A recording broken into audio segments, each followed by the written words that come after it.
Good evening everyone. हमने previous session के अंदर final account of banking company के अंदर प्रॉफिट एंड लॉस अकाउंट का स्ट्रक्चर फॉर्मेट समझा। आज हम देखने जा रहे हैं बैलेंस शीट का फॉर्मेट। अब जैसे कि आपको बताया गया है कि बैलेंस शीट का जो प्रोफार्मा है वो आपको जो दिया गया है वो भी शेड्यूल फॉर्मेट में आएगा और उसके लिए 12 शेड्यूल बनाए गए हैं। जैसे मैं देख पा रहा हूं 5 शेड्यूल जो है 1 2 3 4 5 लायबिलिटीज के लिए दिए हुए हैं। शेड्यूल नंबर 6 से 11 तक के आपको एसेट्स है और एक जो है वो कंटिंजेंट लायबिलिटी के तौर पे दिए हुए है नीचे लास्ट में। अब कंटिंजेंट लायबिलिटी क्या होती है? जो अनसर्टन नेचर की होती है। मैं सबका जिक्र करूंगा आज के सेशन में हम कंसेप्ट्स क्लियर करके एक एग्जांपल सॉल्व करेंगे। देखिए सबसे मेन जो टाइम कंज्यूमिंग प्रोसेस होता है वो कौन सी होती है? ओनली कंसेप्ट पे। एक बार कंसेप्ट क्लियर हो गया कि आपको क्या है फिर छाटना ही है और कुछ नहीं करना है। अपन ने ये पीएनएल अकाउंट में देखा। अब अगर पीएनएल अकाउंट का आप एडजस्टमेंट हटा दो तो आपको देखो बस छाटना ही है उसके अंदर फिर, है ना।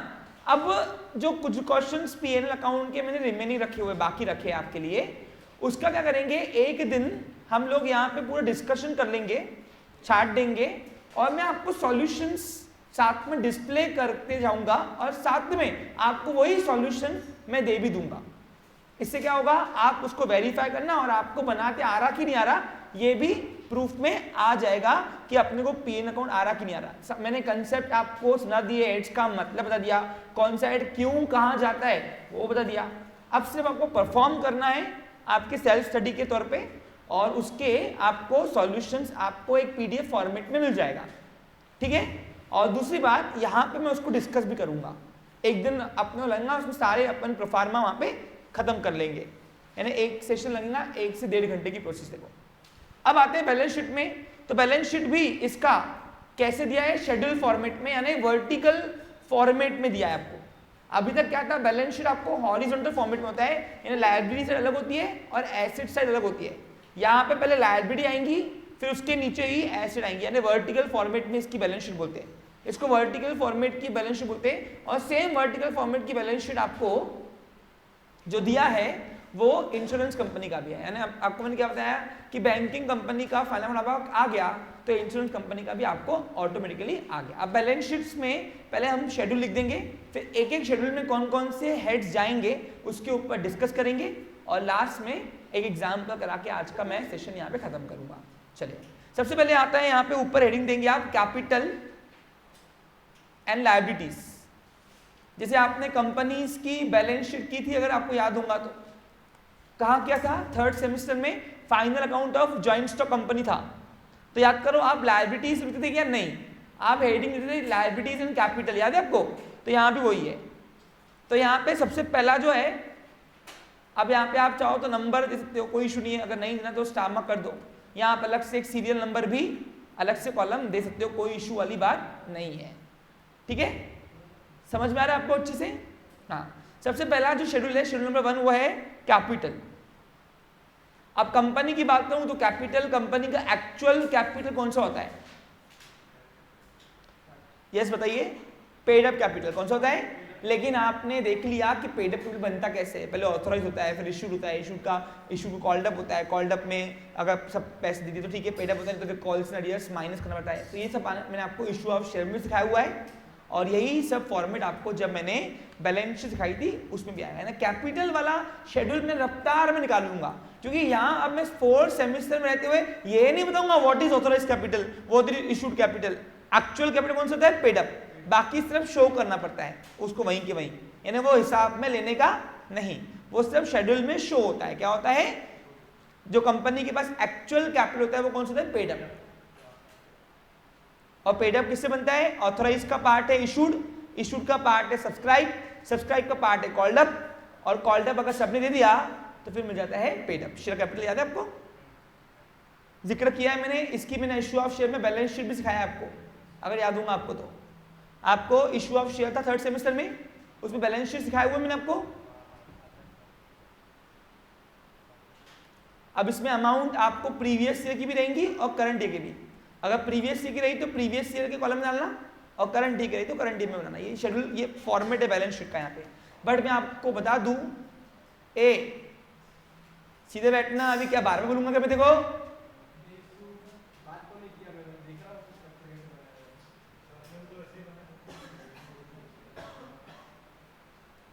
बेटा तेरी प्रॉब्लम, हाँ अरे तो उधर क्यों देखता है, इधर देखना, उठ वहां से, उठ वहां से। यस, इसके बाद आते हैं शेड्यूल नंबर 2 पे। अब शेड्यूल नंबर 2 जो है वो दिया है reserve and surplus, all kind of funds. देखो बैलेंस शीट, अगर आपने फाइनल अकाउंट ऑफ कंपनी की बैलेंस शीट अगर देखी होगी अच्छे से, याद होंगी आपको, तो आपका कॉम्प्लीमेंट्री में यहाँ पे काम हो गया, रटना नहीं पड़ेगा कोई भी चीजें। अब याद करो, all kind of reserves end funds जो पड़े होते हैं, सरप्लस फंड्स, तो वो कहां जाते? रिजर्व एंड, तो यहां भी वही आएगा, रिजर्व एंड सरप्लस।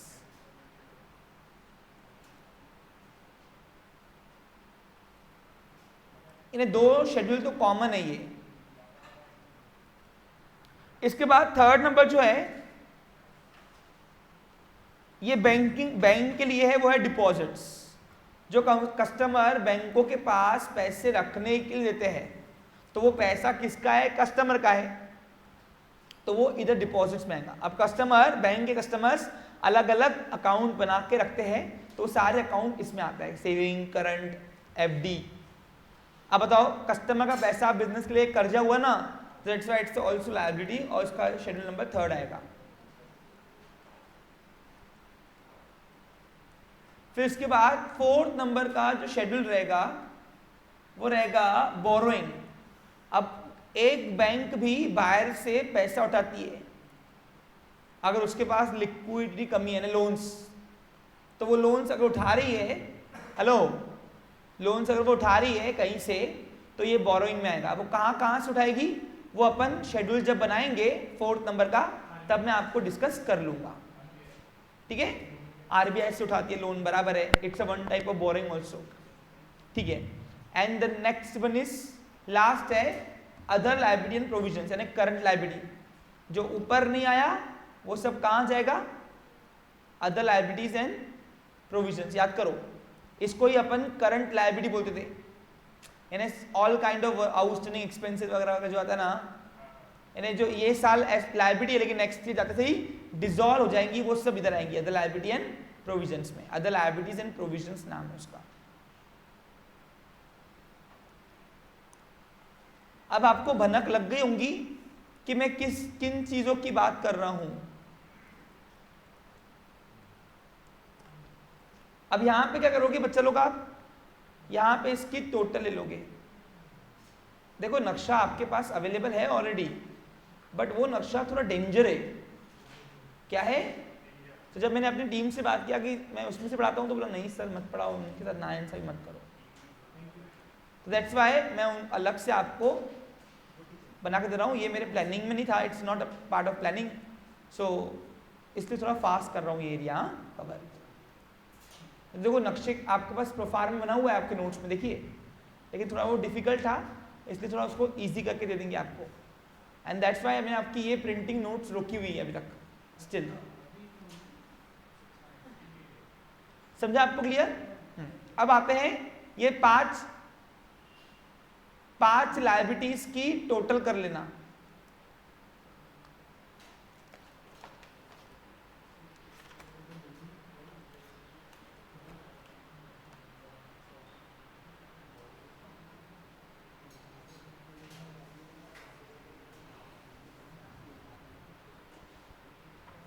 ओके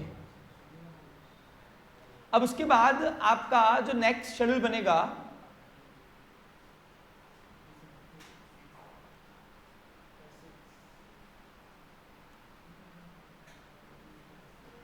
हाँ, वो नेक्स्ट शेड्यूल बनेगा वो है एसेट्स का।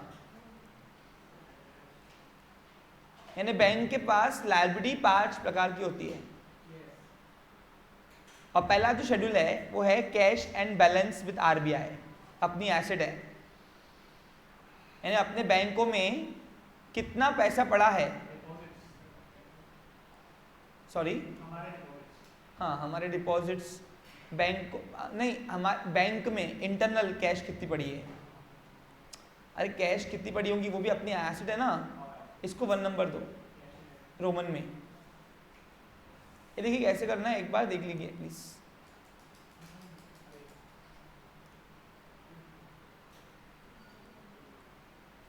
मैं आपको बता दूं, ये टॉपिक बीकॉम में अभी अभी आया हुआ है, ये फर्स्ट टाइम है हमारा भी एक्सपीरियंस। ओके, हमारे टाइम पे ये मतलब अगर आप कभी भी कोचिंग क्लासेस पूछोगे तो ये टॉपिक एक्चुअली हमारे बीकॉम एमकॉम तक कभी नहीं था। ये अभी अभी इंट्रोड्यूस किया गया है, यही सेमेस्टर जब से आया हुआ है, 2-3 सालों से।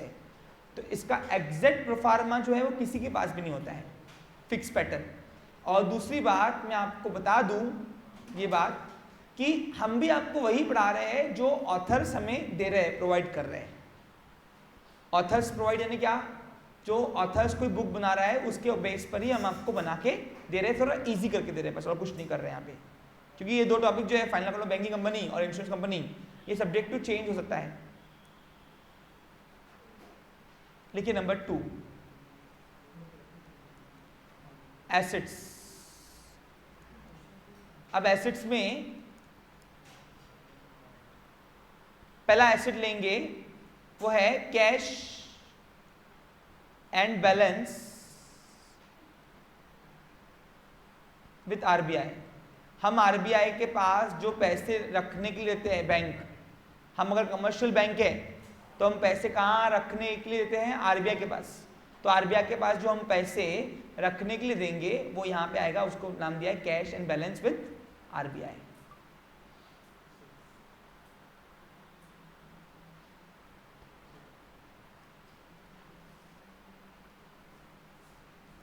ओके,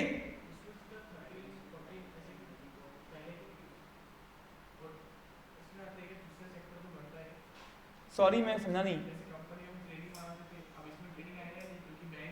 हाँ हाँ हाँ, तो ये प्रीवियस लिए ना 1 to 12, 1 to 12 बैलेंस शीट को दिए उन्होंने और पीएनएल को पीछे दिया हुआ है। हाँ ऐसा है, यानी उल्टा दिया है, पीएनएल को पीछे दिया हुआ है और ये हम अपने मन से नहीं करते, क्योंकि ये सब आरबीआई एक्ट के अकॉर्डिंग चल रहा है। हाँ 12 ये 13 से लेकर वो है। फिर नेक्स्ट है balance with other banks and money at call and short notice.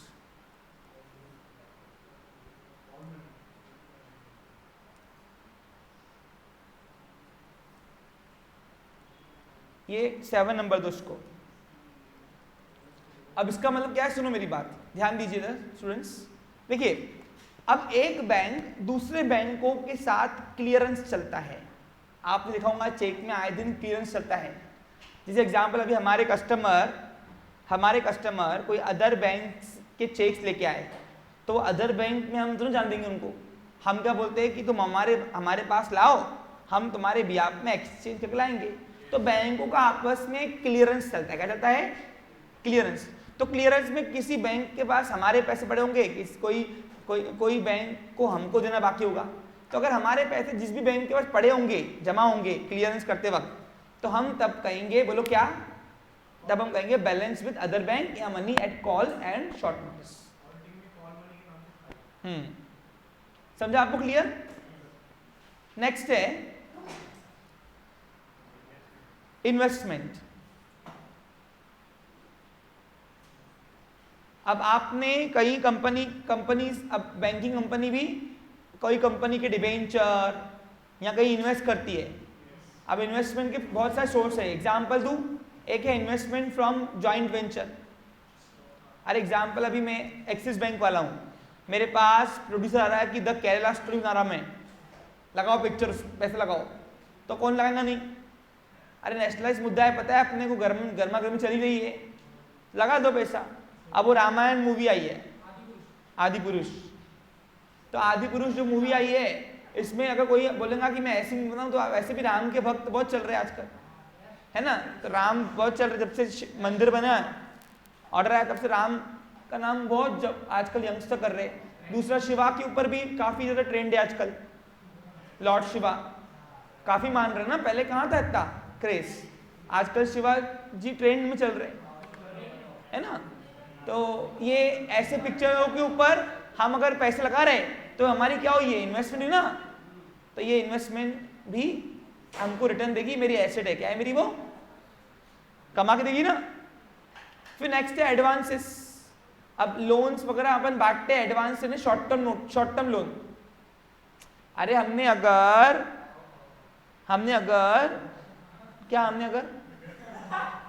हम बैंक है और बैंकों ने अपने कस्टमर को शॉर्ट लोन दिया, शॉर्ट टाइम लोन, तो उसको बोलते हैं एडवांसेस। क्या बोलते हैं? तो एडवांसेस, हमारा पैसा हमारे कस्टमर के पास पड़ा है ना, तो ये भी अपनी एसेट है, क्योंकि मेरा पैसा उनके पास पड़ा है, मैं बैंक हूं तो अगर, तो ये अपनी एसेट में शेड्यूल नंबर 9 में आएगा। ओवरड्राफ्ट वगैरह एडवांसेस में आएगा। Very good. देखो ओवरड्राफ्ट एडवांस में आएगा, लेकिन उसका इंटरेस्ट, वो इंटरेस्ट अर्न में आएगा। ओके, वो अपना इनकम है। यहां तक समझ में आया? फिर नेक्स्ट है फिक्स एसेट। अब फिक्स एसेट तो पूछते ही मत, बचपन से पढ़ रहे हो, बचपन से बोल तो 11th कॉमर्स का, बचपन बोल तो 11 बेटा। बिल्डिंग, प्लांट एंड मशीनरी, दूर से ही फोकस होती तुम्हारी फिक्स एसेट, है ना। उनका डेप्रीसिएशन इनर कॉलम में जाके माइनस करना बेटा लोग।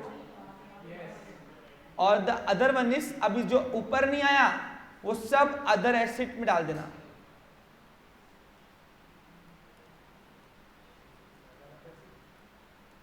अब से दो अमाउंट क्यों है, ये दो अमाउंट क्यों है इधर सर? तो ये करंट ईयर की अमाउंट आएगी, ये प्रीवियस ईयर की। बैलेंस शीट एक दिन की बनती है, इसलिए एज ऑन आया यहाँ पे, और यहाँ पे डेट दिखना, डेट लास्ट डेट जो आएगी। जो ऊपर ये 5 हेड में नहीं आया वो सुविधा डाल देना, ऐसा दिमाग में ऐसे रखना तुमको कैलकुलेशंस में। अब शेड्यूल में देखेंगे कौन कौन सी ऐसे जाएंगी, क्या जाएगी। अब यहाँ पे मेरी शेड्यूल खत्म होता है, यानी टोटल एसेट्स खत्म होती है। अब सर 12 एसेट है ना, काय को मजाक कर रहे हो, ऐसे तुम्हारे माइंड में आएगा। हाँ, तो एक एसेट जो है वो एसेट में आते हुए नीचे दिखते हैं, हम शो करते वो, ये टोटल कर दो जब। और यहाँ पे लिखिए एक एसेट है जिसका नाम है कंटिंजेंट लायबिलिटीज। कंटिंजेंट लायबिलिटीज का मतलब होता है जो अनसर्टन नेचर की होती है। इसका मतलब क्या है सर?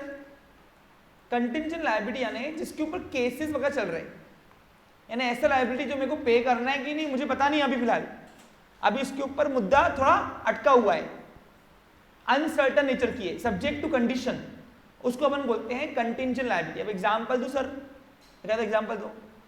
एग्जांपल अभी क्या हुआ, सपोज, ध्यान दो समझो मैं को बता रहा हूं। अब सपोज हमारे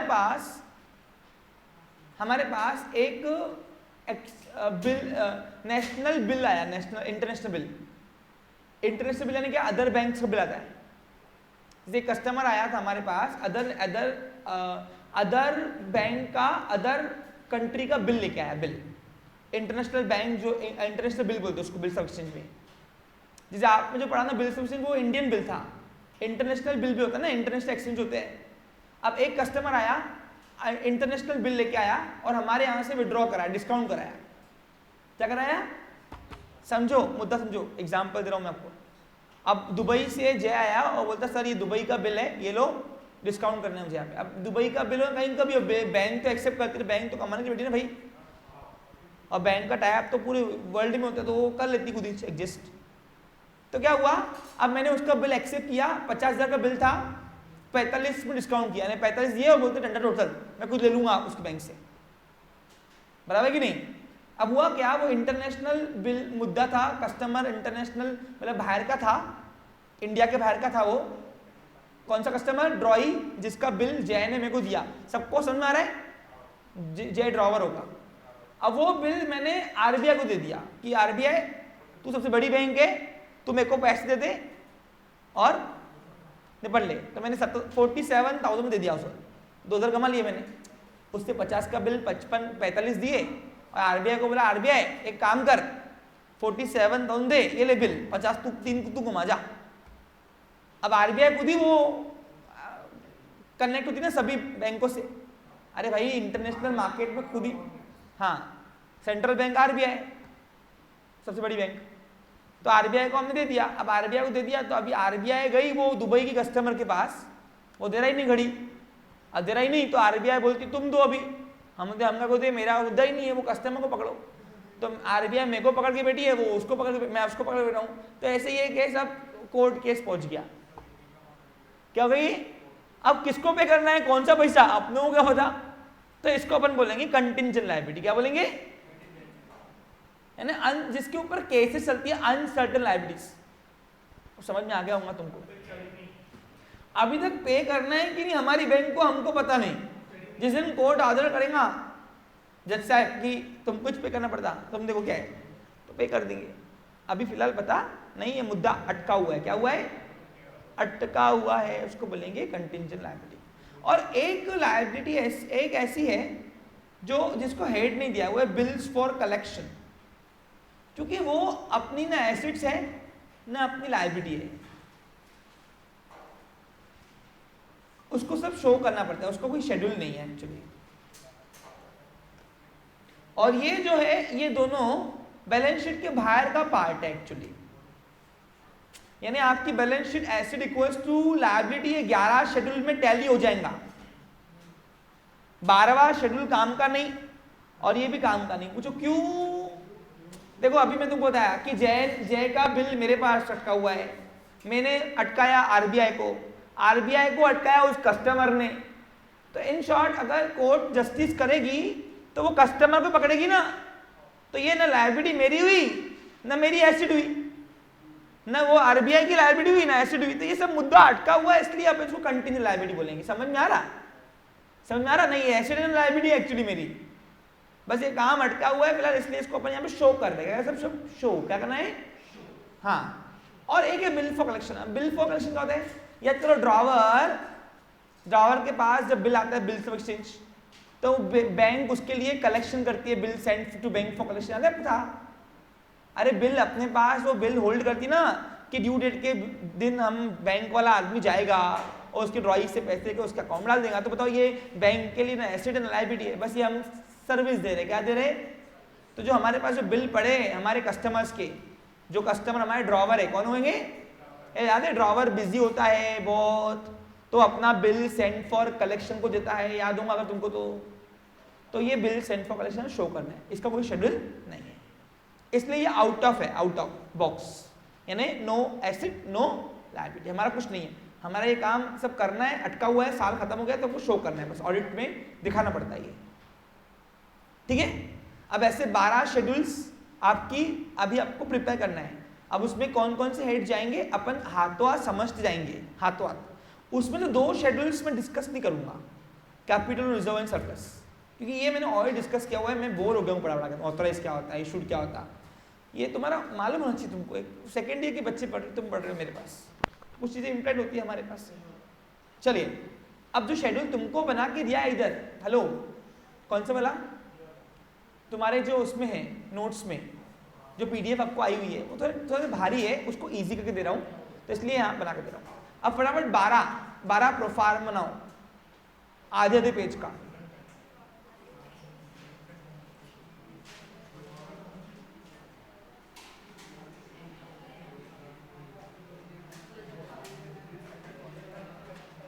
जय तेरी तारीफ हो रही है ऑनलाइन, तेरी तारीफ हो रही है ऑनलाइन, कमेंट आई एक।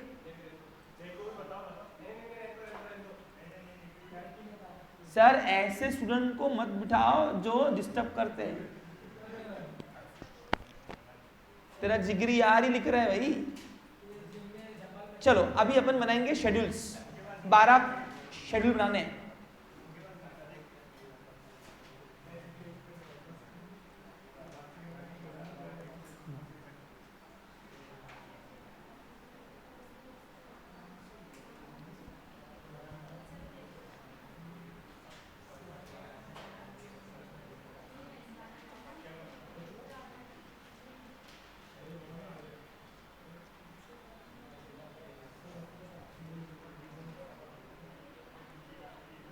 बेटा प्रोफार्मा के बेस पे पढ़ा दूं क्या कि तुम करा दूं? नहीं ऐसा नहीं करता ना, सम कैसे होगा? अरे हमारे पास बेसिक प्रोफार्मा रेडी है।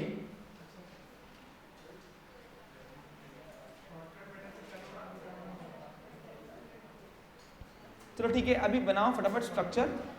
12 स्ट्रक्चर प्रिपेयर करने, 12। मैं कोशिश करता हूं कि जितना मैं कंटेंट आपको दूं उसमें ही वैरायटी कवर हो जाए।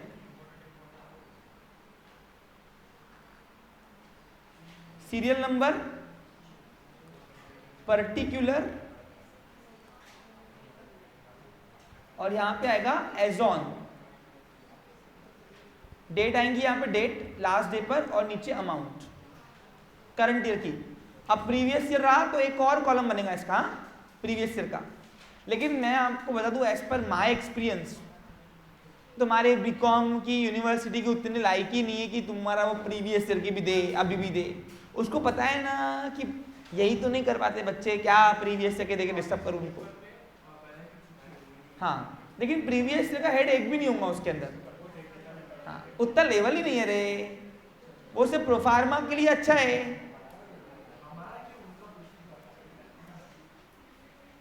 नहीं, तुम्हारा देख के पूछते ना बेटा बच्चा लोग।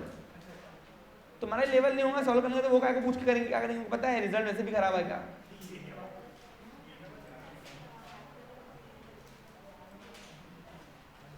फैक्ट है फैक्ट। चलो शुरू। मेरे 12 शेड्यूल बन गए, तुम्हारे बने नहीं तक? ऐसे बेईमानी मत करो यार, जल्दी बनाओ। अच्छा, हाथों हाथ हेड्स लिखते लिखते समझाते जाता हूँ मैं, चलेगा ना? यानी फिर लोड का काम नहीं, डायरेक्ट फिर 12 शेड्यूल खत्म यहीं पे कि पहला एग्जाम्पल शुरू।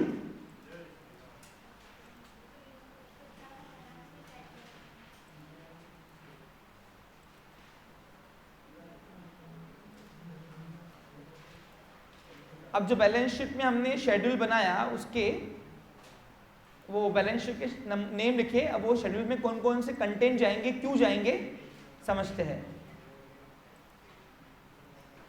चलिए, मेरा प्रोफार्मा रेडी है, आपका भी रेडी होना चाहिए होपफुली।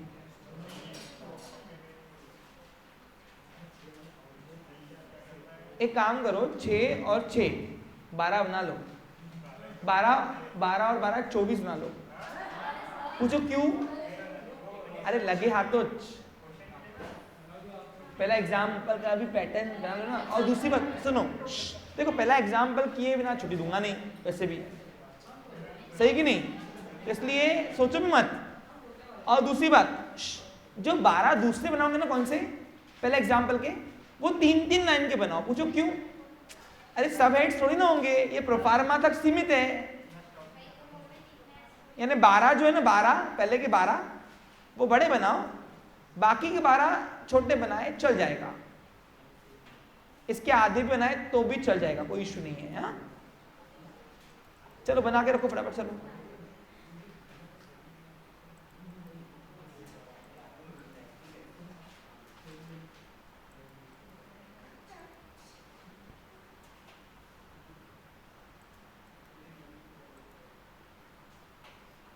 ये खर्चा देंगे क्या डबल?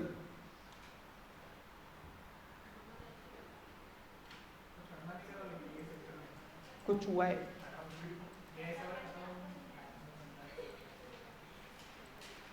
एक मिनट ना, मैं कुछ टेक्निकल इशू है, एक मिनट पॉज कर रहा हूं।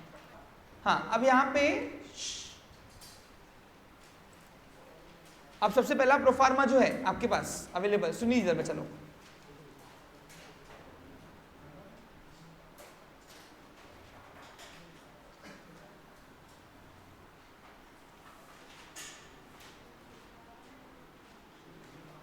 इसमें प्रोफार्मा है क्या अवेलेबल अपने पास? जो प्रोफार्मा दिया था मैंने आपको उसमें नहीं, नीचे है, नीचे है। ठीक है, अब यहां जान दो बच्चा लोग। देखिए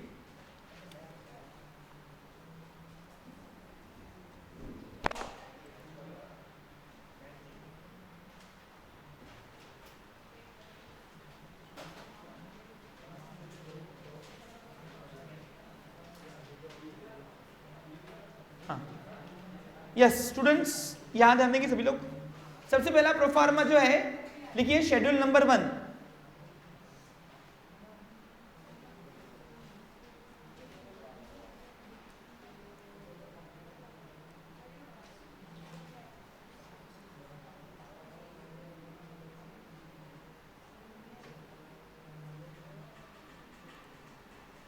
वन अभी कर रहे हैं कुली नहीं। कैपिटल, अब कैपिटल कंपनी के अंदर कितने टाइप का होता है पता है आपको बच्चे लोग? सबसे पहला ऊपर अपेक्स नंबर पे होता है ऑथराइज कैपिटल, जो सिर्फ शो होता है, ये नॉमिनल कैपिटल होता है। It's a maximum amount of capital which can be raised by the company by issuing shares during the life time of the company. याद है आपको कुछ? अरे ऑथराइज कैपिटल ये मेमोरेंडम के अंदर कंपनी फॉर्मेशन के वक्त सिर्फ रजिस्टर करना पड़ता है कि हम लाइफ टाइम कितने के शेयर बेचेंगे, तो ये ऐसे ही सिर्फ शो करना है बस, इसको हिसाब में लेते नहीं है, ये गिनती में आता नहीं है, काउंटिंग में आता नहीं है। नंबर 2, यानी इसको शेड्यूल में लिखोगे ये अमाउंट को नहीं, ये बैलेंस शीट में लिखोगे नहीं, ये सिर्फ यहां पे शो करना है। नंबर 2 लिखिए। अब बताओ इशूड के कौन सा पार्ट है? ऑथराइज के 2 पार्ट है, इशूड और अनइशूड। तो इशूड शेयर कैपिटल, अब इशूड शेयर कैपिटल क्या होता है बताओ? जितने के शेयर्स कंपनी ऑफर कर रही है, क्या कर रही है? ऑफर कर रही है, उसको अपन बोलेंगे इशूड। अब जरूरी है कि जितने शेयर ऑफर किए सारे बिकेंगे? जितने बिकेंगे उसको बोलते हैं सब्सक्राइब। ये क्लासिफिकेशन ऑफ शेयर कैपिटल में बना के दिया था मैंने, 11-12 से पढ़ा रहा हूं आपको। जिसको नहीं आता डिमांड करो, पढ़ा दूंगा डबल। नंदनी याद है ना? Subscribe share capital,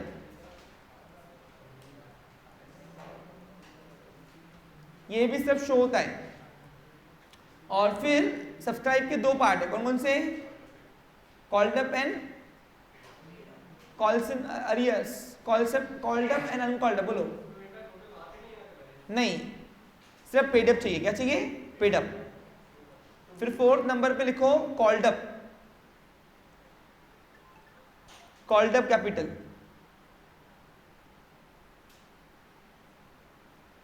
called up बोलती, कॉल्ड, हाँ कॉल्ड अप बोलो, called up share capital. Called up capital क्या? कि जो इंस्टॉलमेंट हमने मांगी है एक शेयर के ऊपर, उसको बोलते कॉल्ड अप।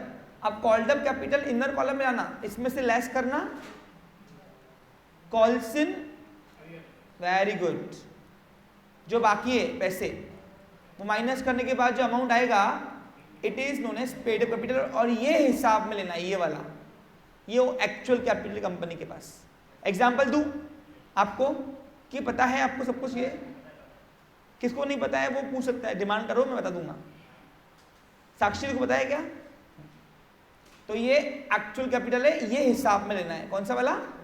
ये, बस इस टोटल में ये लेना है, बाकी सब शो होंगे। और ये आपको बैलेंस शीट में उतारना है, लिस्ट 1 शेड्यूल नंबर 1 के सामने। दूसरा लिखो schedule number 2, schedule number 2 reserve and surplus. अच्छा बच्चा लोग इधर क्या आएगा? अब रिजर्व एंड सरप्लस 2 बार दिखा है आपने, कहाँ कहाँ? कोऑपरेटिव में भी दिखा और फाइनल अकाउंट ऑफ कंपनी में दिखा, कोऑपरेटिव सोसाइटी का भी दिखा। याद है आपको? ऑल काइंड्स ऑफ फंड्स जो रिटेन है वो सब इधर जाते हैं। अब रिटेन कौन सा है? स्टैट्यूटरी रिजर्व है, प्लस वो क्या बोलते हैं डिविडेंड इक्वेशन फंड है ना? जो भी सारे फंड्स होंगे, फंड्स सब डाल देना इधर, रिजर्व एंड सरप्लस। जो रिटेन पड़े होते हैं, रिटेन फंड्स, वो यहाँ होते हैं। अब इसमें कौन कौन सा आएगा? नंबर 1 लिखो। पहला आता है स्टैट्यूटरी रिजर्व।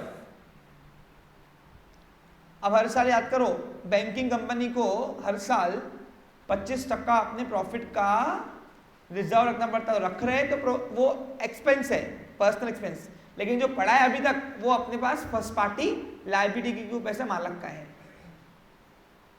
अब इसमें 2 आते हैं, 2 अभी तक के, ये साल के पहले तक जितना पड़ा होगा पैसा वो प्रीवियस ईयर का आपको दिखाना है लायबिलिटी में डायरेक्ट। और जो आपने नए साल से निकाले, नए साल से कौन से बचा? ये करंट का जो 25% आपने रिटेन किया वो प्लस करना है यहाँ पे। ये प्रीवियस ईयर, जैसे एग्जाम्पल अभी बैंक 10 साल तक चली होंगी, 10 साल हो गए आज इसको, तो 9 साल तक के हर साल जो पैसा रिजर्व करते आ रहे हैं वो होगा प्रीवियस ईयर का, वो आपको लायबिलिटी लेके आना है। लेकिन जो ये साल आपको प्रॉफिट लॉस से मिला उसका दूसरा इफेक्ट यहाँ पे प्लस करना है। ये नई बात नहीं है, ऐसे शॉकिंग मत देखो, मैंने कराई हुई है कोऑपरेटिव में, कोऑपरेटिव स्टडी हुआ ना आपका, इसलिए बोलते हैं बेसिक अच्छा रखो तो आगे की लेवल की तकलीफ आती नहीं है। ओके, फिर दूसरा है डिविडेंड इक्वेशन फंड। अब डिविडेंड इक्वेशन फंड क्या होता है बच्चे लोग? अब डिविडेंड इक्वेशन फंड अगर रख रहे हैं तो एक्सपेंस हुआ, लेकिन अगर पड़ा है मेरे पास तो जब तक वो यूज नहीं होता तब तक वो पैसा मालक का है, it is a first party, तो it is a retained earning, so that's why it is also fund known as dividend equation fund. और डिविडेंड इक्वेशन फंड क्यों बनता है बच्चे लोग बताओ? हाँ, जिस साल फ्यूचर में अगर डिविडेंड नहीं बांट पाई तो ये यूज करके हम बांट देते हैं। जब तक कोई आप अगर बिजनेस में कोई फंड पड़ा है, जब तक वो इवेंट हैपन नहीं होता तब तक के वो अपने लिए लायबिलिटी है। क्या है अपने लिए वो? क्योंकि उन पैसों को देखना भी पड़ता नहीं है। नेक्स्ट है आगे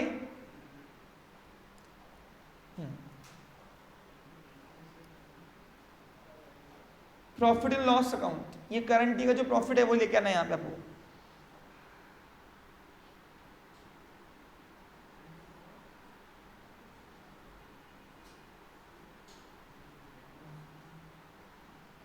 प्रॉफिट एंड लॉस मत लिखो, बैलेंस लिखो, balance from profit and loss account, balance from, balance in profit and loss account. वो अप्रोप्रिएशन जो बैलेंस नहीं बचा था कल, अरे अप्रोप्रिएशन बैलेंस नहीं पड़ा था, डेबिट में से क्रेडिट माइनस किया तो इसको इधर लेके, वो लायबिलिटी है ना, फर्स्ट पार्टी लायबिलिटी, तो इसलिए ये भी रिटेन होगा। प्रॉफिट एंड लॉस अकाउंट में लेके आओ, सॉरी कहाँ लेके आओ? रिजर्व एंड सरप्लस में। ये कहाँ से मिलता है बेटा? अभी अपन ने P&L अकाउंट बनाया प्रॉफिट लॉस, उसमें जो बैलेंस मिला, बैलेंस वो ये अप्रोप्रिएशन बैलेंस लेके आते हैं यहाँ पे।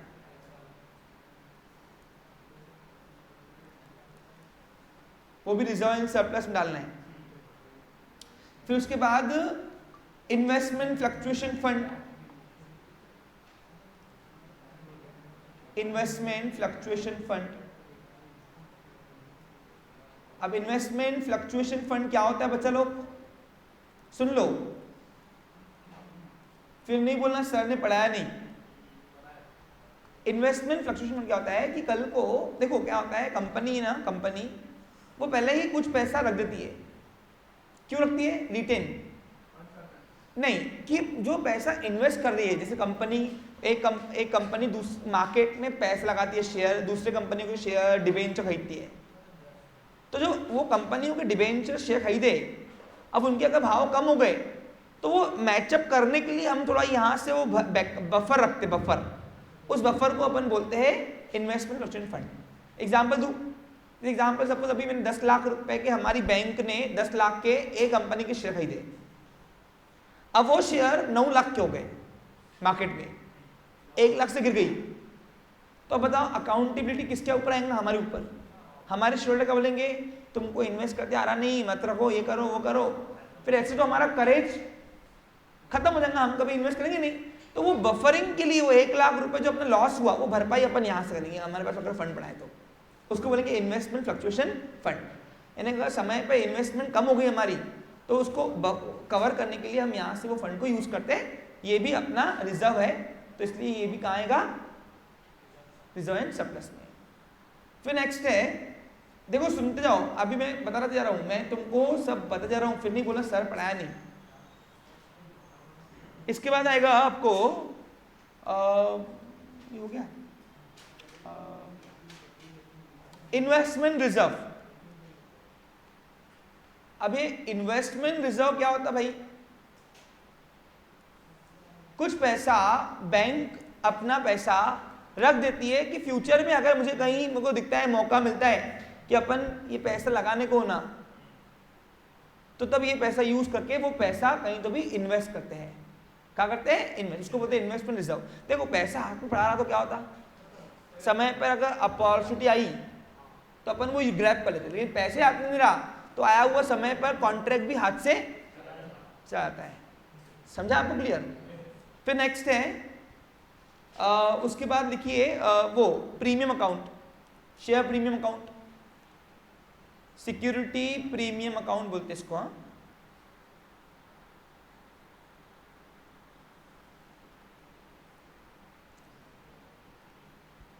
अरे कोई कंपनी शेयर अपना प्रीमियम से बेचती है तो प्रीमियम का पैसा हम कैपिटल में डाल सकते क्या? अरे 10 का शेयर 12 में बेचा तो 2 रुपए प्रीमियम का पैसा हम कैपिटल में डालते क्या? तो वो कहां डालते? रिजर्व एंड सरप्लस डालते ना। कराया हुआ है तुमको मैंने balance sheet issue of share में। ओके, बस इतना रखो। अच्छा, वो स्टैच्यूटरी रिजर्व को ना रिजर्व यहाँ जनरल रिजर्व फंड भी बोलते हैं इसको, जनरल रिजर्व या रिजर्व फंड, जो भी वो नाम है। ओके ओके, बस अब इसकी टोटल कर देना, टोटल। अच्छा, 2-3 लाइन बैकअप के लिए छोड़ दो, बफर के लिए, यानी कुछ रहा एडिशन करने के लिए, एग्जाम्पल सॉल्व करते हो तो नया हेड मिला तो प्रोफार्म डाल देना। हाँ, कौन सा वाला? नेक्स्ट है शेड्यूल नंबर 3, डिपॉजिट्स। अब डिपॉजिट्स यानी क्या? पब्लिक डिपॉजिट नहीं है यहाँ पे। अरे बैंक है अपन, बैंक में कस्टमर रखने आएंगे पैसे, तो क्या वो हमारे हुए क्या पैसे? वो किसके हो गए? कस्टमर के। हमारे पास सब रखने के लिए दिए हुए, तो ये हमारे लिए क्या हो गई? लायबिलिटी हुई ना, तो वो डिपॉजिट है। अब बैंक कौन से डिपॉजिट अकाउंट खुलवा के रखा दिए पैसे? हाँ, तो यहाँ लिखो सारे अकाउंट के नाम, अभी बताने पड़ेंगे कि तुमको। अरे इंटरेस्ट एक्सपांड डेट में दिए नहीं क्या इनकी ब्याज? तो पैसे पड़े तभी तो दिए ना ब्याज। फिक्स डिपॉजिट्स, और कौन सा होता है? सेविंग डिपॉजिट्स,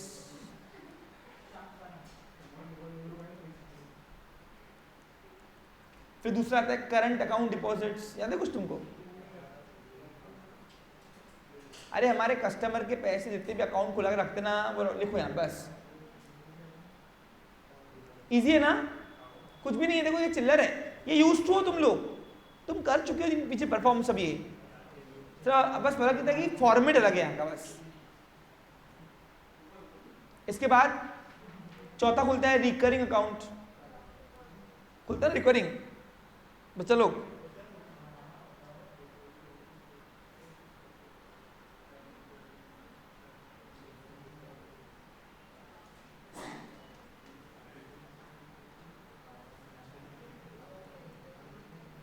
अच्छा अभी 2 मिनट ध्यान दो स्टूडेंट्स।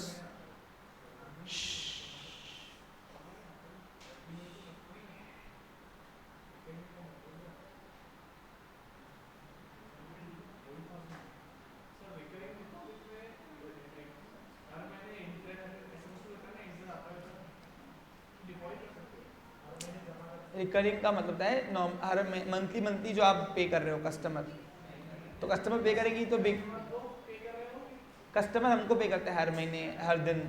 वो आता नहीं है खाता खोलने, डायरेक्ट रिकरिंग है वो। आरडी अकाउंट बोलते हैं उसको। फिर 5th नंबर पे लिखो डिमांड डिपॉजिट्स।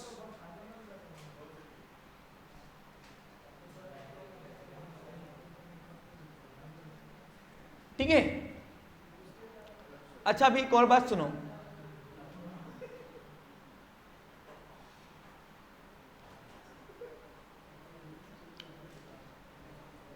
इधर देखो बच्चा लोग, ये अपनी एक ही बैंक की आ रही है, लेकिन अगर सपोज बैंक के अलग अलग ब्रांच होंगे, क्या होंगे?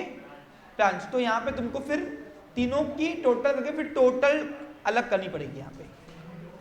अब सर ये कैसा है? तो जान दो, वो मत जाओ उस पर पूछो क्यों, इतना हाई लेवल नहीं पूछेगा वो, मैं गारंटीड हूँ।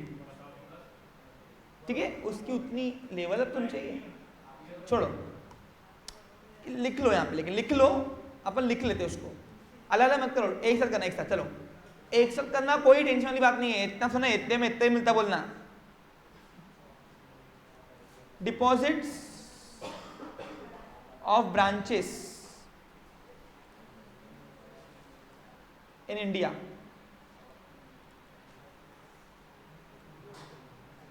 और डिपॉजिट्स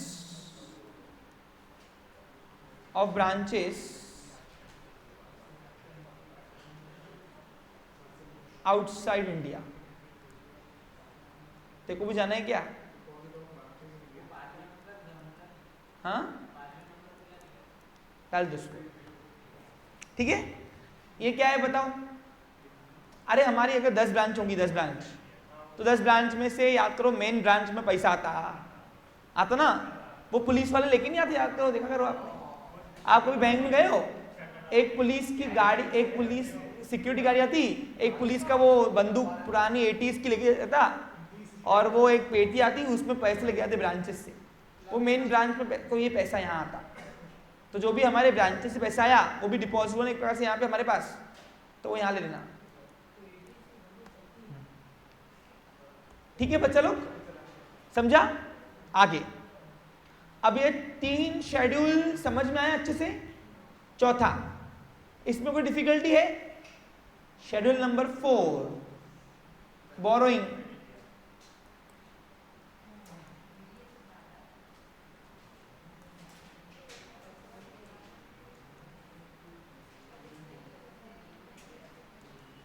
हाँ, अब बोरोइंग में क्या क्या आएगा बच्चा लोग? अरे बैंक ने किसी से लिए होंगे पैसे, तो यहाँ पे आएगा ना बोरोइंग में बेटा। तो देखो पहले तो अपन किससे लेते हैं? हमारा फादर मदर कौन है? सेंट्रल बैंक, तो उससे लेते ना बेटा, पैसों की जरूरत आई तो। अरे हम अगर कमर्शियल बैंक है, तो कमर्शियल बैंकों के पास अगर पैसों कमी आ गई, तो हमारा पप्पा बैठा है ना, कौन बैठा है? आरबीआई, तो आएगा ना बोरोइंग फ्रॉम आरबीआई। देखो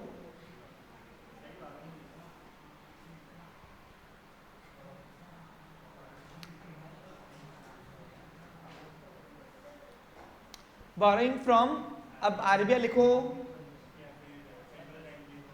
नहीं, अब मैं इसको ऑब्लिक कर दो। पूछो क्यों?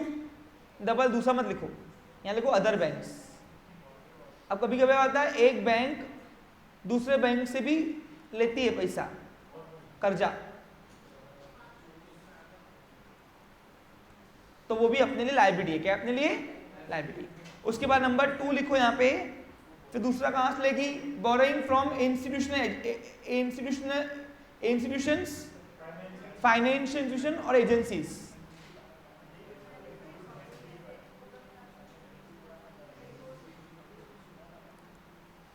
बेटा ये प्रोफार्मा लिखो, काम की बात है। Borrowing from financial institutions. अब फाइनेंशियल इंस्टीट्यूशंस कौन होते हैं? जो ब्याज, जो बैंक बन के नहीं, ओनली लोन देने के लिए बैठे हुए हैं। बैंक में क्या होता है? डिपॉजिट भी करो और लो भी। इसमें ये लोन लेते नहीं ये लोग, ये सब लोन देते, बांटते। जैसे example Bajaj finance, Muthoot gold वाला मतलब फाइनेंस, फिर उसके बाद वो पूना वाला, ये लोग उनके पास पैसा भरपूर है, बोलते हैं हमें रखने के लिए दो, हमारे पास तुम ब्याज पे लो हमसे, लाइसेंस है हमारे पास। तो हो गए फाइनेंशियल इंस्टीट्यूशंस। कौन हुए वो? देखो बैंकों में और फाइनेंशियल फर्क क्या है? बैंक एक्सेप्ट डिपॉजिट भी करती है और ग्रांटिंग लोन भी करती है, लेकिन फाइनेंशियल इंस्टीट्यूशन सिर्फ लोन ग्रांट करती है, बस उनको पैसा नहीं चाहिए तुमसे, उनको पैसा भरपूर है। समझा? टाटा फाइनेंस कॉर्पोरेशन यहाँ लिखा अभी आया हुआ है ना। तो ये लोग पैसा लोन देने के लिए बैठे, लो हमको ब्याज दो, ब्याज क्या दो हमको? हाँ बस हमारी रोलिंग घूम चाहिए पैसों की। तो अभी क्या हुआ? अभी हमारी बैंक कंगाल हो गई दोस्त, तो कोई अदर टाटा वाले से लोन लिया होंगे इसलिए, या पूना वाला से लोन लिया, तो वो हो गई बोरोइंग फ्रॉम फाइनेंशियल इंस्टीट्यूशंस या कोई एजेंसी होती है।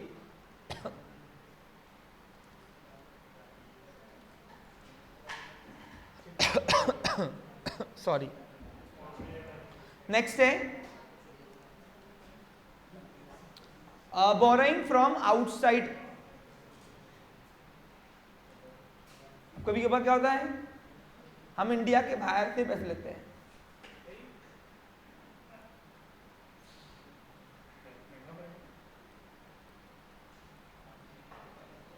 इंडिया के बाहर से अगर पैसा लिया तो इधर आएगा, वो आपको स्पेसिफाइड क्वेश्चन में रहेगा, आपको मगजमारी नहीं करनी होती।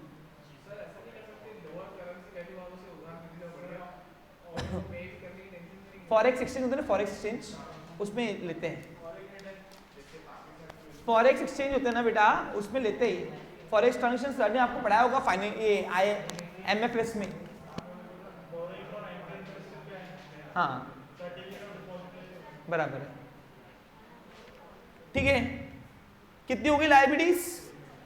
4, बाकी कौन सी बची? अब इसके अलावा जो बाकी जो इधर नहीं आया वो सब कहां डालोगे? अदर में।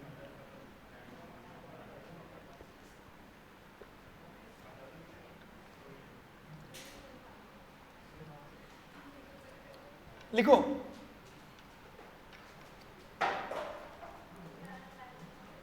अदर लायबिलिटी की लिस्ट बड़ी होती है, जो इसमें नहीं आया 4 में वो कहां बिठाओगे बच्चा लोग?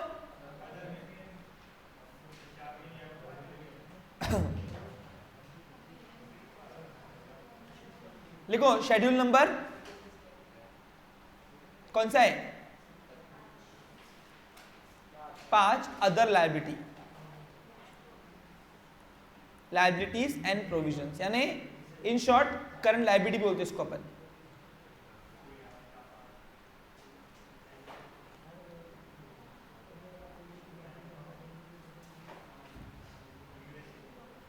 चलो इसमें पहला आता है वही बिल्स पेबल, क्रेडिटर, सिंडिकेट नहीं आएगा इधर, क्यों? मारा तो नहीं ले रहा ये, बिल्स पेबल आते हैं। Bills payable number 2, provision for taxes दिएगा। अब प्रोविजन फॉर टैक्स अगर तुमको एडजस्टमेंट में रखा रहा तो 2 इफेक्ट करना पड़ता है, एक तो क्या आएगा प्रॉफिट लॉस में, और दूसरा इधर लायबिलिटी में।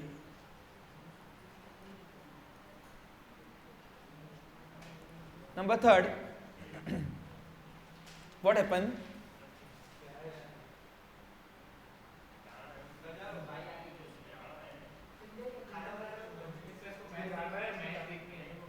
नेक्स्ट लिखो प्रपोज डिविडेंड। अब सर प्रपोज डिविडेंड इधर क्यों है? प्रपोज डिविडेंड है dividend declare but not paid, तो इट इज लायबिलिटी ना। अब सर ये इधर क्यों आएगा? रिजॉइंट सरप्लस? नो, पूछो क्यों? It is current liability. Why? Once a dividend is declare it become a statutory debt and paid within 30 days from the date of. ये करंट लायबिलिटी का कॉलम है, और करंट लायबिलिटी की definition क्या है बताओ? ऐसी लायबिलिटी जो ये साल लायबिलिटी है नेक्स्ट ईयर जाते से डिसॉल्व होगी। तो अभी हमने अगर ये साल मुंह मारा है डिविडेंड देने का, तो नेक्स्ट ईयर जाते थे हमको 30 दिन के अंदर पेड करना है ना, इसलिए करंट लायबिलिटी है प्रपोज डिविडेंड। एक तो अप्रोप्रिएशन में आएगा और दूसरा पे किधर आएगा? लायबिलिटी, क्योंकि मालक का पैसा बिजनेस में फर्स्ट पार्टी, और करंट लायबिलिटी इसलिए इधर आया। देखो वैसे तो बहुत सारे हेड्स है, लेकिन जो तुमको पेपर में पूछे जाएंगे मैं वही लिखा रहा हूं। नेक्स्ट है अनक्लेम डिविडेंड। अब अनक्लेम डिविडेंड क्या होता है बच्चा लोग? नहीं, अनक्लेम डिविडेंड यानी अनपेड है वो, जो 30 दिन के अंदर डिविडेंड दिया गया लेकिन शेयर होल्डर लेने ही नहीं आया बैंक में। वही बोला तूने, सॉरी। हाँ, जैसे एग्जाम्पल आप देखो, अब हमारी बैंक है, कंपनी है, अब सिमरन है शेयर होल्डर। अब सिमरन शेयर होल्डर है तो सिमरन के पास 10 रुपए डिविडेंड गया। अब डिविडेंड कैसे आता है? डिविडेंड वारंट क्या आता है? घर में कि हमारी बैंक में आओ ब्रांच में और जाके डिविडेंड लेके जाओ, ये डिविडेंड वारंट होगी। अब 10 रुपए के लिए वो 50 रुपए का पेट्रोल चलेंगी क्या? नहीं चाहिए, बोलेंगे अपने पास रखो, जान दो।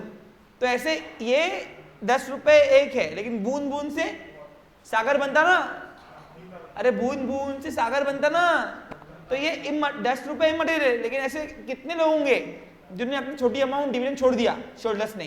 तो वो जो हमारे पास एक बड़ी अमाउंट पड़ी रहती है उसको बोलते हैं अनक्लेम डिविडेंड। ठीक है, कि हम तो दे रहे भैया, तुम लेने नहीं आए। हाँ। Number 5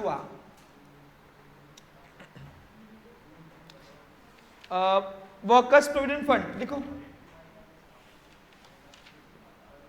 workers provident fund. अब वर्कर का जो प्रोविडेंट फंड है वो एक प्रोविजन है। क्या है ये? देखो नाम क्या है? अदर लायबिलिटी एंड प्रोविजंस, तो सारे प्रोविजंस यहां भी आएंगे। वर्कर्स प्रोविडेंट फंड इधर आएंगे। हाँ, अब वर्कर प्रोविडेंट फंड के ऊपर तुमको इनकम टैक्स के ऊपर सैलरी गई, पूरी सैलरी गई ना। हाँ, इसको एक और नाम दिया है पेंशन फंड। अब जो नाम है भाई, ठीक है, नहीं कौन बोला?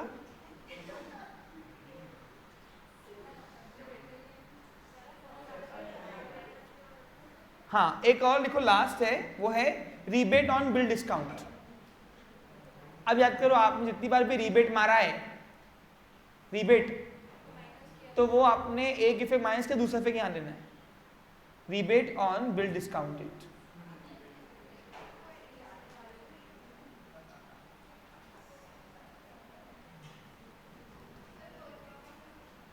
एडजस्टमेंट दिया रहेगा ना।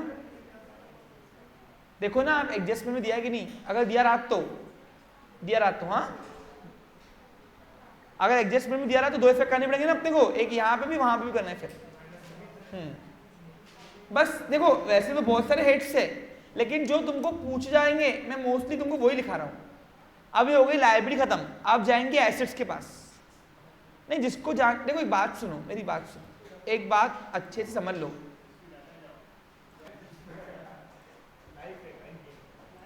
चलिए, अब ये हो गई लायबिलिटी खत्म, आप पकड़ेंगे एसेट्स को। अच्छा, इसके अलावा भी सुनो मेरी बात, इसके अलावा भी कोई ऐसी अदर लायबिलिटी आएंगी, दिखेगी तुमको, ये लायबिलिटी है। जो ऊपर 5 में नहीं आया वो सब कहां बिठाओगे? अदर लायबिलिटी एंड प्रोविजंस में। हाँ, दिमाग में कैसे रखना है समझा? बफर स्पेस छोड़ दो थोड़ा बैकअप के लिए, ताकि हम लोग कुछ एडिशन कर पाए बाद में। अब आते हैं शेड्यूल नंबर 6, यहां से शुरू होती है एसेट। अब एसेट्स में इतना टेंशन नहीं है। अब शेड्यूल नंबर 6 में पहला शेड्यूल जो है वो है कैश एंड बैलेंस। आरबीआई के पास जो पड़ा है हमारे पास, बैलेंस विद आरबीआई। अब आरबीआई के पास हमारा पैसा पड़ा होता है, तो क्या है हमारे लिए? वो एसेट है ना, मेरा पैसा पड़ा है ना उनके पास, तो यहां पे लिखो नंबर 1। अब ज्यादा मगजमारी नहीं है, कैश बैलेंस।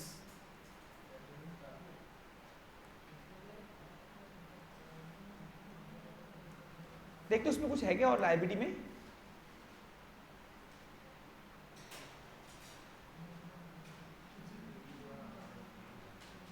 और नंबर 2 लिखो बैलेंस विद आरबीआई।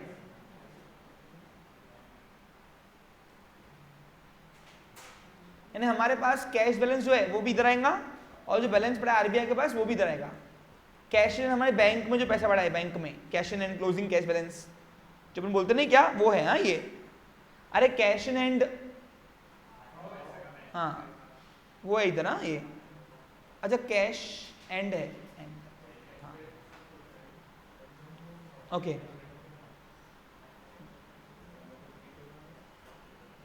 फिर नेक्स्ट है, बस 2 ही है इसमें, स्पेस छोड़ देना फिर भी बैकअप के लिए। कुछ नया है तो मैं दिखा दूंगा, नहीं है ना। फिर नेक्स्ट है, अब आओ शेड्यूल नंबर 7। शेड्यूल नंबर 7 कौन सा है बच्चा लोग? नाम क्या दिए देखो, बैलेंस विद अदर बैंक्स। अब लिख दोगे पूरा तुम, banks and money calls and short notice. हाँ, अब यहां पे आपको वो स्पेसिफिक दिया ही रहेगा आपको वो। अरे हमारा पैसा देखो क्या होता है, बैंकों का कोर बैंकिंग आने से बैंकों का वाटअप चलता रहता। अरे हमारी बैंक में कोई अदर कस्टमर लेके आएगा कोई अदर बैंक के चेक्स, फिर हमारे क्लियरेंस के लिए, फिर हमारे बैंक के चेक उधर पड़े होंगे कुछ उनके बैंक को पास, तो ये इधर वाटअप चलता रहता हमारा। तो जो सेटलमेंट देता तो हम पैसे लेते नहीं, हम बोलते ठीक है लिख लेते हम लाल डायरी में, तेरा इतना देखो देना बाकी है, तेरा हमको इतना देना बाकी है। आपको मालूम है एक जगह पे क्लियरेंस होता है, तो वो पैसा हमारा इधर पड़ा है, उनके पास कोई हमारा पैसा पड़ा होगा, तो ऐसे ये जो हमारा पैसा अगर अदर बैंक के पास पड़ा है तो वो इधर आएगा, बैलेंस विद अदर बैंक्स। तो इसमें दो आपको अलग से दिया ही रहेगा वो नाम, है ना, आपको दूर से फोकस हो जाएगा।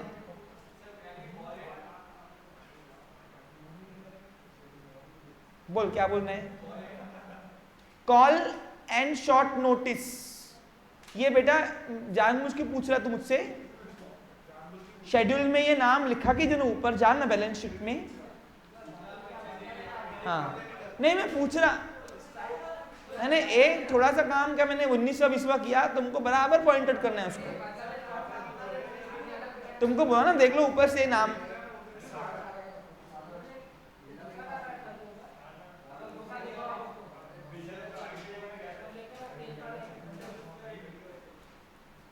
ठीक है, अब उसके बाद नंबर 2 लिखो, मनी एट कॉल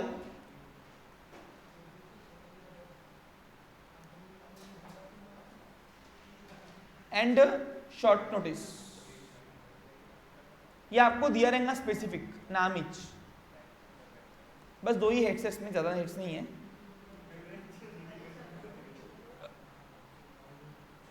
लिख दे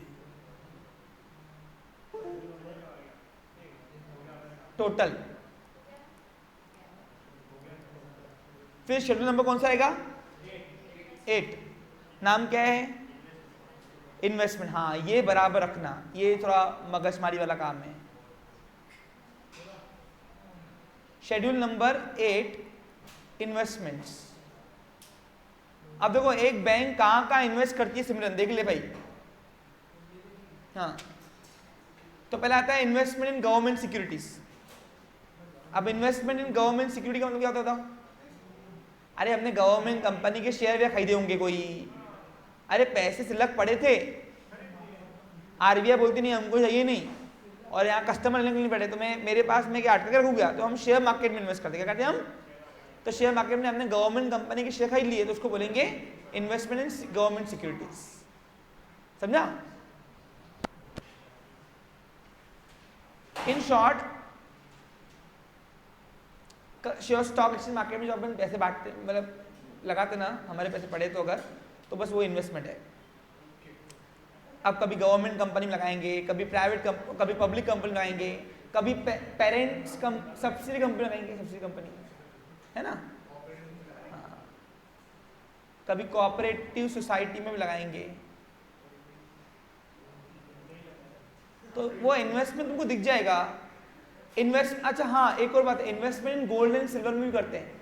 आपको मालूम है गोल्ड एंड सिल्वर के बॉन्ड आते हैं, बॉन्ड मालूम है आपको?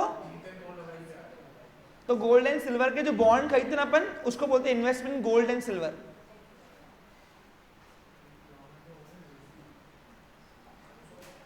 इन्हें स्टॉक एक्सचेंज मार्केट में आप देखोगे ना, तो गोल्ड एंड सिल्वर के बॉन्ड्स भी आपको मिलते हैं। सबसे अच्छा इन्वेस्टमेंट सोर्स है ये, क्योंकि फ्लक्चुएटिंग ज्यादा होते बहुत ये, जितना फ्लक्चुएट ज्यादा उतना रिस्क ज्यादा, रिस्क ज्यादा उतना रिटर्न रिवॉर्ड भी ज्यादा आता है। फिर कोई कंपनी के डिबेंचर खरीद लिया अपन ने, है ना बच्चा लोग, बुलियंस में भी लगाते हैं। अब बुलियंस क्या है मुझे एग्जैक्टली इसका आइडिया नहीं है, ये इंटरनेशनल मार्केट का इंस्ट्रूमेंट है बुलियंस। बुलियंस नाम सुना है कभी?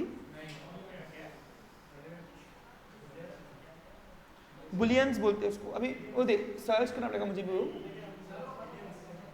Bitcoins, bullions, it's a international instruments. हाँ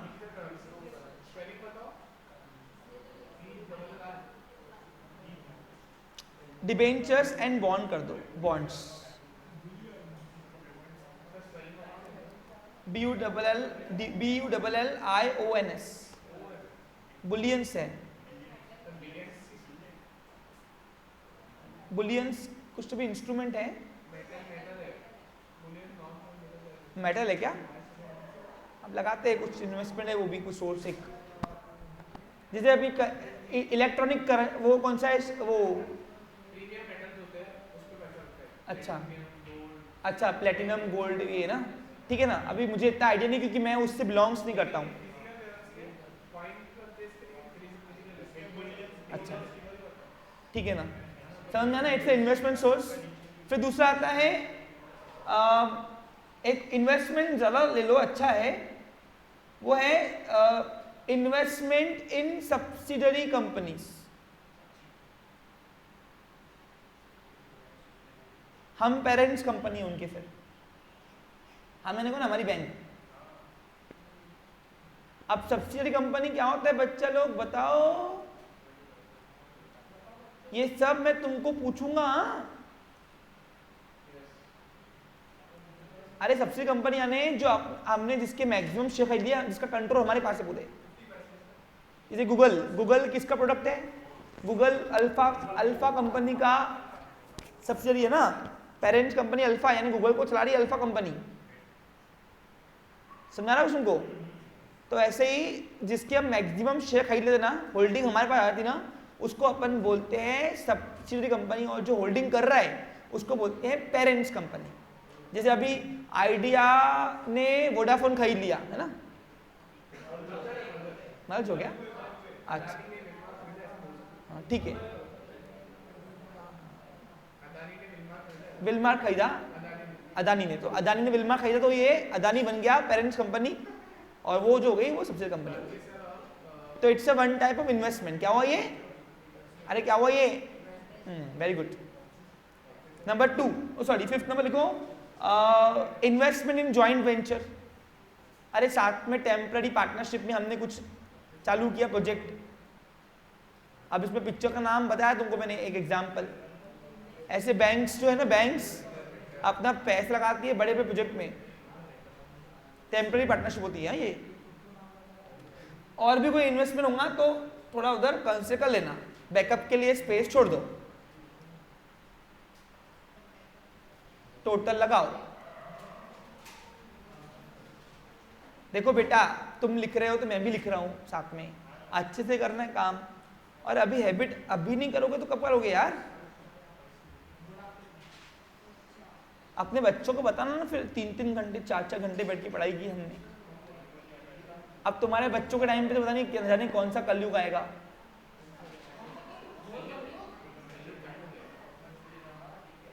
मेरे को लगता है तुम्हारे बच्चों के टाइम पे ना ऐसे ऐसे एसी में बैठ के ऐसे मस्त बेड पे सो के ऐसे पढ़ेंगे वो लोग। हाँ जा घर पे बैठना, फिर ऑनलाइन, घर पे बैठ ऑनलाइन बैठ, बेड पे आराम से पैर फैला के बैठ जा, है ना गायत्री? घर पे आराम से होता ना? नहीं होता? नहीं होता? देखो ऑनलाइन का एक बेनिफिट अच्छा है, अगर पढ़ने की नीयत अच्छी रही ना तो वहां तुम्हारा मतलब तो रूम बंद करके बैठ जाओ। क्या आती है? अरे बेटा मैं एंटरटेनमेंट कम करता कि तुमको, मतलब तुमको नींद आ रही है यार। चलो ठीक है, लिखिए शेड्यूल नंबर 9। शेड्यूल नंबर 9 हो गया चालू। अच्छा शेड्यूल नंबर 9 को ना लोन्स एंड एडवांस कर दो। यहां पे लोन्स भी आएगा। लोन्स एडवांस यानी क्या? जो हमने कस्टमर को लोन दिए हुए ना, तो हमारा पैसा कस्टमर के पास पड़ा है ना, तो अपना वो एसेट है। अब लोन से एडवांस फर्क कहता है, लोन्स लॉन्ग टर्म होता है और एडवांस शॉर्ट टर्म होता है। जैसे एग्जांपल अभी हमारे पास हमारे कस्टमर होम लोन लेने आए, तो होम लोन 10-10 साल चलता है, तो वो लोन्स में आएगा वो। तो ऐसे बहुत प्रकार के लोन्स देती है बैंक आपको, होम लोन, कार लोन, है ना। ये लॉन्ग टर्म लोन है। क्या ये? क्योंकि ये लोन 3-3, 4 साल चलते हैं, बराबर है कि नहीं? विनीत मोबाइल दे दे बेटा कैप्टन को, मोबाइल दे दे ना, मोबाइल ले दे बेटा तू, वो मेरे को मत दिखाओ तुम क्या दिख रहे हो, तो दो। चलो तेरा मास्टर हूं ना बेटा, अभी अभी आया क्या नए फील्ड में? दे उधर। हाँ पहला है बिल्स परचेस। पहला लोन जो है वो आएगा बिल्स परचेस। ये थोड़ा सेंसिटिव मुद्दा है, ये वाला मेन इंपॉर्टेंट है, मोस्ट इंपॉर्टेंट कर दो 9 नंबर, क्योंकि सबसे ज्यादा वैरायटी एक तो इन्वेस्टमेंट में आएंगी, एक इसमें आएंगी एसेट्स में, और फिक्स एसेट्स। 3 एसेट्स काम के कौन कौन से? एक फिक्स में ज्यादा वैरायटी आती, और एक ये लोन से एडवांसेस में, और दूसरा इन्वेस्टमेंट्स में, बस बाकी चिल्लर है हेड्स। अब बिल्स परचेस एंड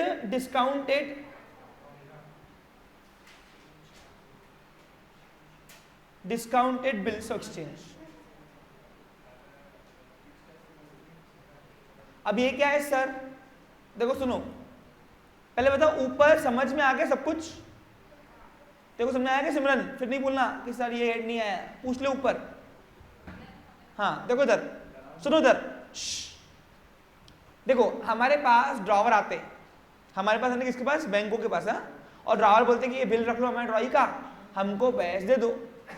अब सपोज ड्रॉई के बिल हमारे पास है, कम से कम 10 लाख के बिल जमा हुए, हमने 10 लाख रुपए दे दिए ना उनको, तो अब 10 जैसे सब 12 लाख के बिल जमा हुए होंगे, 10 लाख में दे दिए सबको मिला के। अब 12 लाख के बिल की डेट आई नहीं अभी तक, अगले साल आएंगी। कब आएंगी? Due date. तो ये साल के लिए वो मेरी एसेट है ना, यानी मैं कहूंगा ना मेरा पैसा वो ड्रॉइस के पास पड़ा है, तो उसको बोलते हैं bill purchase and discounted bill of exchange. समझा? एग्जाम्पल, आचल तू मेरे पास आई 20,000 का बिल डिस्काउंट करके प्रेरणा का, अब बिल डिस्काउंट करने आई, तू आई मेरे पास सपोज 20 मार्च को, बोला सर ये बिल रख लो, और ये 3 महीने बाद जाके मेरी ड्रॉइंग से ना मेरे को दे दो पैसे। अब तू 20,000 का बिल लेके आई, मेरे नहीं 50,000 का बिल लेके आई, और मैं देखो 48,000 में टंडा तोड़ा, ये ले 2,000 मेरी कमाई। अब 48,000 रुपए मेरे को कब मिलेंगे? ये साल के एंड के बाद, अब अगले साल मिलेंगे ना, अगले साल। तो ये साल के लिए मैं कहूंगा ना मेरा पैसा उसके पास पड़ा है 48,000 रुपए, तो वो उसको बोलते हैं बिल परचेस। समझा? अभी समझा क्या? तो पैसा मेरा ड्रॉइस के पास पड़ा है ना, it's a one type loan. क्या हुआ? ये लोन हुआ ना ये। Number 2, cash credit short term loan है ये सब शॉर्ट टर्म लोन्स है, बिल्स ऑफ एक्सचेंज, ये सब याद है मनी मार्केट के इंस्ट्रूमेंट है ये, और मनी मार्केट के इंस्ट्रूमेंट 1 साल के अंडर के होते हैं।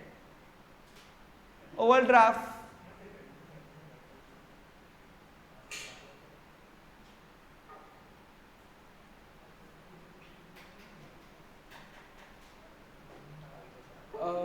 ओवरड्राफ्ट के बाद लिखो टर्म्स लोन, बस ये हो गया।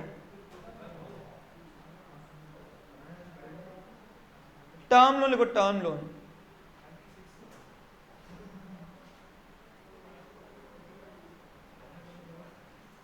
टर्म लोन, टर्म लोन्स क्या होते हैं मालूम आपको? जो कंडीशनल बेस पे होते हैं, यानी हमने जो लोन दिए हुए उधर, वो कंडीशनल बेस होते हैं।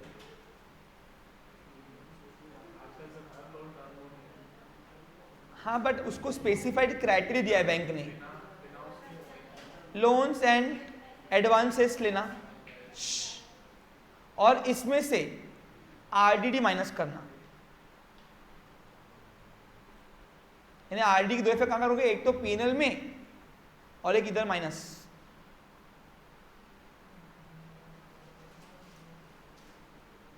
प्रोविजन फॉर डाउटफुल डेब्ट,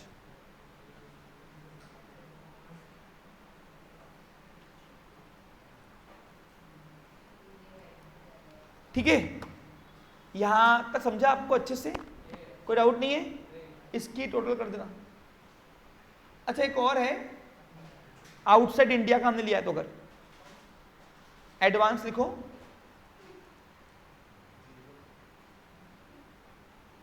एडवांसेस आउटसाइड फ्रॉम इंडिया। अच्छा एक और बात सुनो, आज तुमको अगर पहला एग्जाम्पल नहीं करना है, नहीं करना है, तो एक कंडीशन भी रहेगा।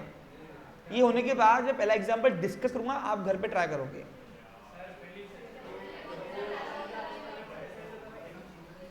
फिर यहां करो, मेरे साथ 10 मिनट लगेंगे। अरे हेड्स देखो है ही कितने उसमें,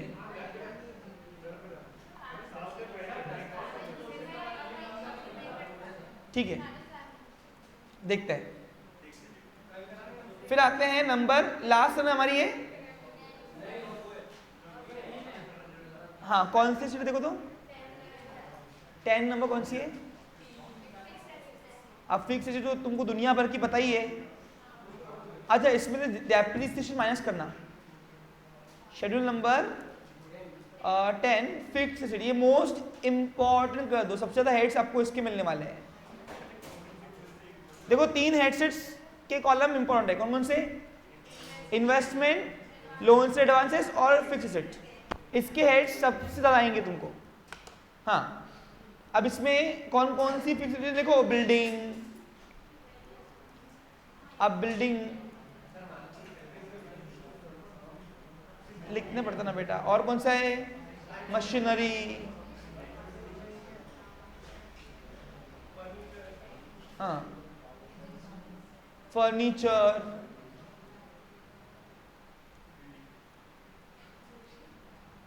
प्रीमाइसेस,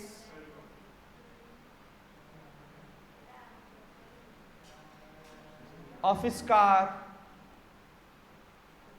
अब ऐसे तो बहुत सारे एसेट्स है, फिक्स एसेट्स डाल दो एक्सेट्रा में, और इन सब का जिसका भी डेप्रीसिएशन होगा वो इनर कॉलम में लेकर माइनस करना, ठीक है, और फिर टोटल कर देना इसकी। अब यहां पे मैंने एक्सेट्रा में लिख दिया कवर करने के लिए। अब आओ शेड्यूल नंबर कौन सी? 11। अब 11 में अदर एसेट्स में आएंगे। अब अदर एसेट्स में क्या क्या आएगा? हाँ अब शेड्यूल नंबर 11 भी अच्छा है, हाँ varieties. Schedule number 11 other assets लिखो।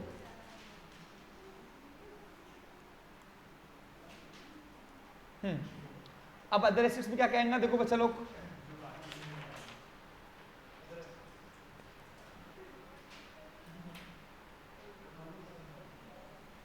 पहला है ब्रांच एडजस्टमेंट्स, लिखो। अब ये क्या है सर? सुनते जाओ। ब्रांच एडजस्टमेंट, अब देखो इंडिया में आजकल चल रहा है कोर बैंकिंग। कोर बैंकिंग से पहले क्या होता था? जिस ब्रांच के आप खातेदार हो, आपका पैसा भी वहीं डिपॉजिट होगा और विड्रॉ भी वहीं से होगा। लेकिन आज कोर बैंकिंग में क्या कर दिया, सारे ब्रांचेस एक ही सर्वर पे चलते हैं। जैसे अभी विनीत ने सपोज एसबीआई के अकोला के ब्रांच से खाता खोला, तो अब उसको अगर मुंबई में अपना पैसा डिपॉजिट करना है तो मुंबई के वो कोई भी एसबीआई के ब्रांच जाएगा, वो खाता ना बताएगा, बैंक वाला बोलेगा वेलकम, आओ आप हमारे कस्टमर ही हो। क्यों कस्टमर हो? आपने भले खाता अकोला में खोला, वो भी एक गोरखपुर ब्रांच पे, लेकिन आप मुंबई में भी अब अपना अकाउंट डिटेल, अपना अकाउंट का विड्रॉल, अपना अकाउंट का डिपॉजिट निकाल सकते हो, बराबर है कि नहीं?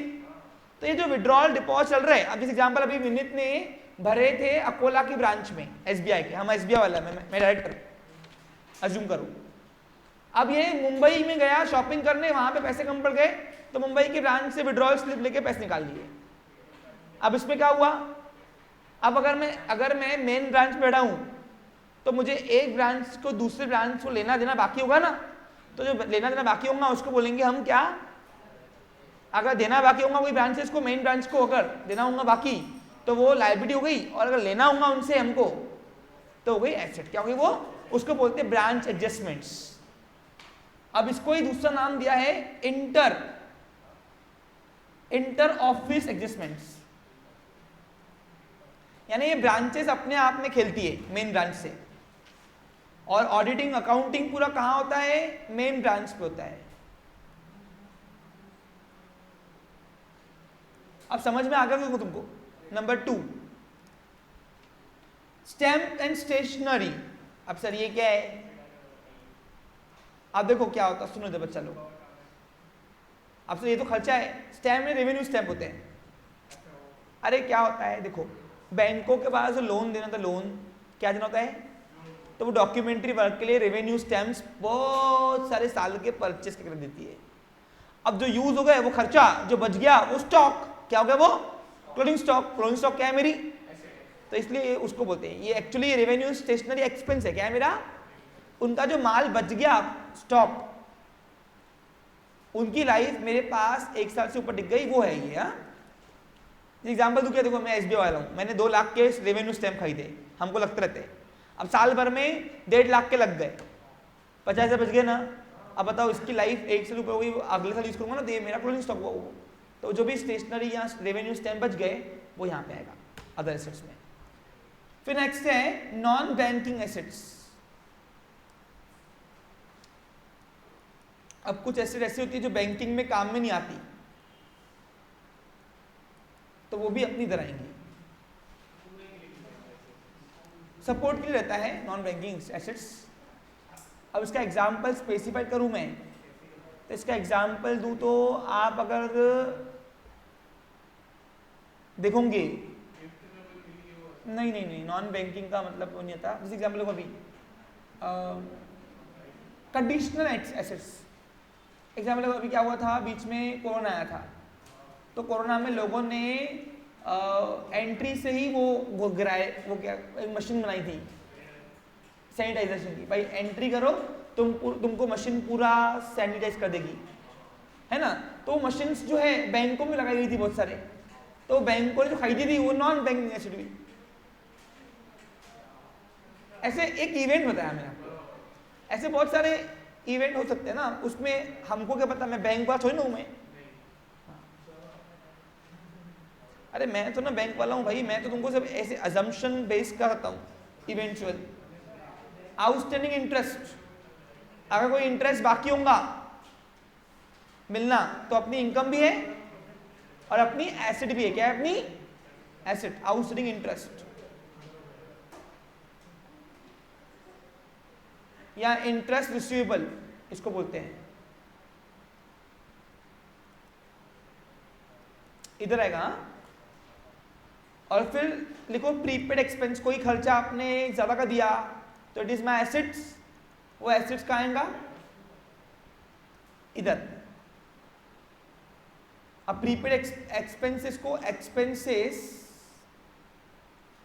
पेड इन एडवांस बोलते हैं।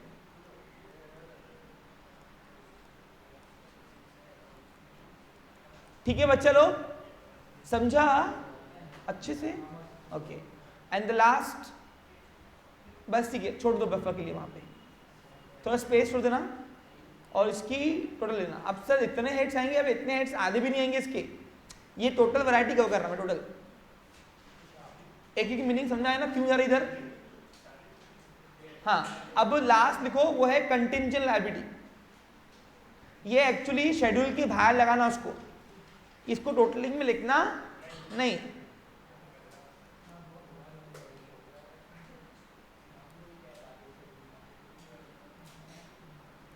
अब बताओ उनको बन रहा है इतना 8 मार्क के लिए इतना देना। अब बैलेंस शीट कौन से बेस पे वो 8 मार्क का पूछेंगे वो बताओ। आप 12 शेड्यूल बनाएंगे क्या, अपना मजाक लगा के बेटा क्या सोचो ना। अरे टाइम भी तो देखो, चलो अपने को आज अगर टाइम तो देखो कितना जा रहा वेस्ट, वही तो। चलो मैं मानता कि एक एक हेड ही देखा वो एक एक में बड़ी मुश्किल से, लेकिन बनाना तो पड़ेगा ना, शो तो करना ना। अब कंटिंजेंट लायबिलिटी में एक नंबर 1 लिखो, एक्सेप्टेंस या एक्सपेक्टेंस आता है। अब कंटिंजेंट लायबिलिटी में तुमको बता दिया है एक्चुअली क्या होता है, तो ये विषय मेरे ऊपर कोई इसका नहीं है। अदर ऑब्लिगेशंस,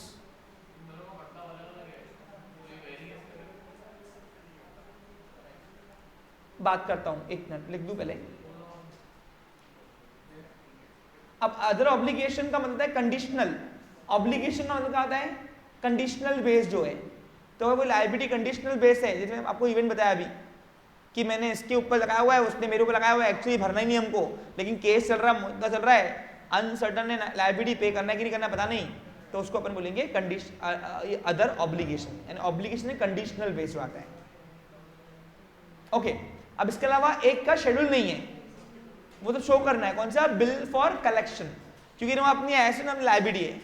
अरे ड्रॉवर बिजी लोग होते हैं, ड्रॉवर बिजी होते हैं, तो बैंक क्या बोलती है कि आओ हम आपको ये भी सर्विस दे रहे हैं, याद है तुमको, तो बैंक तुमको ऐसे ही फ्री ऑफ कॉस्ट में तुमको सर्विस देती कि तुम मामा को बिल दे दो, हम तुम्हारा बिल जुड़े को जाएंगे और तुम्हारे ड्रॉइंग से लेके तुम्हारे अकाउंट डाल देंगे। तो ना हमारी एसडी ना हमारी लायबिलिटी भी है, तो हम तो ऐसे सेवा कर रहे हैं, सेवा समाज से, मतलब समाज सेवा नहीं, सब सेवा कमाने के लिए बैठे हुए, समाज सेवा नहीं करते हम। ठीक है, क्लियर? हाँ, ओके। तो इस तरीके से ये सिर्फ शो करना है। अब आपका schedule with balance sheet proforma मेरे साइड से क्लियर होता है। अब पहला एग्जाम्पल जो निकालो, नहीं क्या नहीं,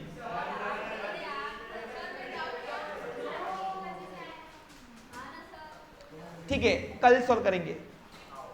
have a nice day, take care.